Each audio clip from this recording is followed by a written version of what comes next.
తాడేపల్లిలోని వైఎస్ఆర్సీపీ కేంద్ర కార్యాలయంలో నేతలతో party state coordinator Sajjala Ramakrishna Reddy భేటీ అయ్యారు. ఈ సమావేశానికి జిల్లా ఉపాధ్యక్షులు, ప్రధాన కార్యదర్శులు హాజరయ్యారు. కార్యకర్తల కష్టంతోనే కోటి సంతకాల సేకరణ సక్సెస్ అయిందన్నారు. సంస్థాగత నిర్మాణం, కమిటీ నియామకాలపై స్పెషల్ డ్రైవ్ చేపట్టినట్లు తెలిపారు. రాష్ట్ర స్థాయి నుంచి గ్రామస్థాయి వరకు కమిటీలు పూర్తవ్వాలన్నారు. కమిటీల నిర్మాణం పూర్తవగానే ఐడి కార్డులు ఇవ్వనున్నట్టు తెలిపారు.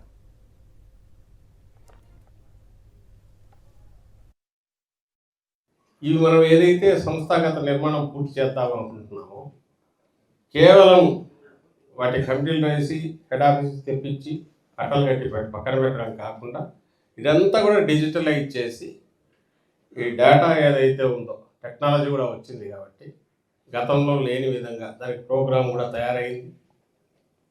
నియోజకవర్గ ఇన్ఛార్జి దగ్గర, జిల్లా కేంద్రంలో, హెడ్ ఆఫీస్లో ఇక్కడికి మొత్తం డేటా అంతా వస్తాయి.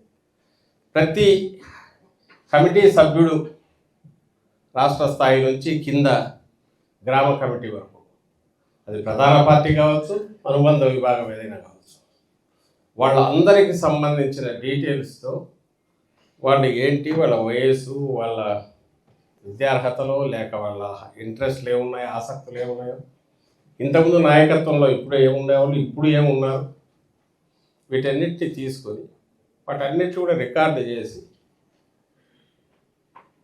వాటి ద్వారా రేపు ఫ్యూచర్లో వాళ్ళ వర్క్ ఎట్లుంది, వాళ్ళు ఏం చేస్తున్నారని కూడా దాని ద్వారా తెలుసుకోవడానికి వీలయ్యే రకంగా ఏర్పాట్లు జరిగాయి.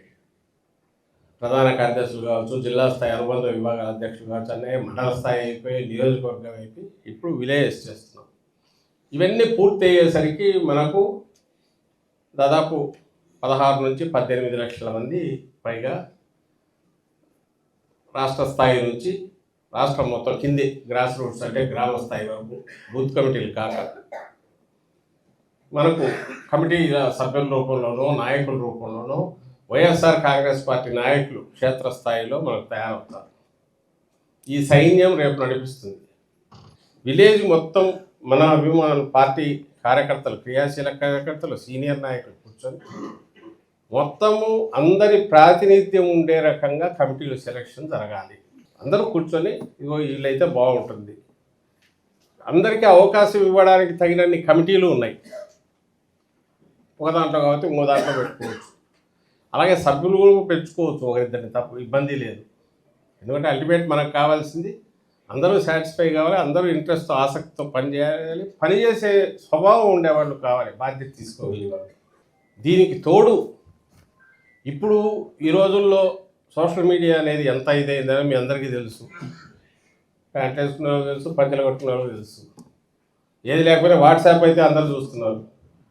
90 ఏళ్ళ కూడా ఇళ్ళలో పెడితే రీల్స్, షార్ట్స్ చూస్తూనే ఉంటారు, టైంపాస్ చేస్తూనే ఉన్నాం.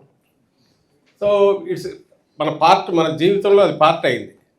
అలాగే ఇంకా యాక్టివిటీ రిలేటెడ్ చూసేవాళ్ళు, సోషల్ మీడియా ఉండేవాళ్ళు, అఫిలియేటెడ్ వింగ్స్ చూసేవాళ్ళు, ఎందుకంటే వాటికి ఇవన్నీ కావాలా. సోషల్ మీడియా చూసేవాళ్ళు సోషల్ మీడియా ప్లాట్ఫామ్స్ ఇచ్చేసేటట్టు చూడాలి. మీ దాంతో పాటు లీగల్ వాళ్ళు, మీ బాధ్యతలు సపరేట్ మళ్ళీ ఎలాగో చెప్తారు. లీగల్ ప్రాబ్లమ్స్ నేను ఇంతకుముందు కూడా అన్న, పైనుంచి కింది వరకు వస్తున్నవి, వాటికి సంబంధించి ఎక్కడికి సెట్ చేయడానికి మీరు ఉంటారు. అయితే ఇందులో ఈ టాస్క్ ఫోర్స్ ఏదైతే పెట్టుకుంటున్నామో తర్వాత ఒకసారి 2 నెలల్లో ఈ పని అంతా అయిపోయాక మళ్ళీ రొటీన్ కార్యక్రమాలు ఏదైతే నడుస్తుంటాయో మీరు నడుస్తుండగా మీ బాధ్యతలు దాంట్లోకి వెళ్తే ప్రతి ప్రధాన కార్యదర్శికి ఒక వర్టికల్ కింది వరకు ఉంది కాబట్టి ఈ 2 నెలలు మాత్రం మీరంతా ఒక టీం లాగా పనిచేయాలి. జిల్లా అధ్యక్షులకు ఆల్రెడీ ఇంతకుముందు చెప్పాము. అయితే మీకు ఈ బాధ్యతలు చెప్తున్నవి, ఏం చెప్తున్నావు అనేది వాళ్ళకి కన్వే చేస్తాం, చెప్తాం. సో దట్ వాళ్ళు కూడా మీతో ఏమేమి చేయొచ్చు. ఇవంతా కూడా దీనివల్ల ఏంటంటే మీ నియోజకవర్గ ఇన్ఛార్జీలు లేదా ఎమ్మెల్యేల వాళ్ళ హ్యాండ్ స్ట్రెంగ్థెన్ చేయడానికి, పార్టీ నిర్మాణం పూర్తి చేసేది వాళ్ళకి హెల్ప్ఫుల్గా ఉండడానికి, అలాగే జిల్లా అధ్యక్షుడు ఓవరాల్ జిల్లా చూస్తుంటాడు కదా, ఆయనకు సంబంధించిన హెల్ప్ఫుల్గా ఉండడానికి ప్రధాన కార్యదర్శులు వాళ్ళు ఇవన్నీ బాధ్యతలు టేకప్ చేసి పూర్తి చేస్తారు.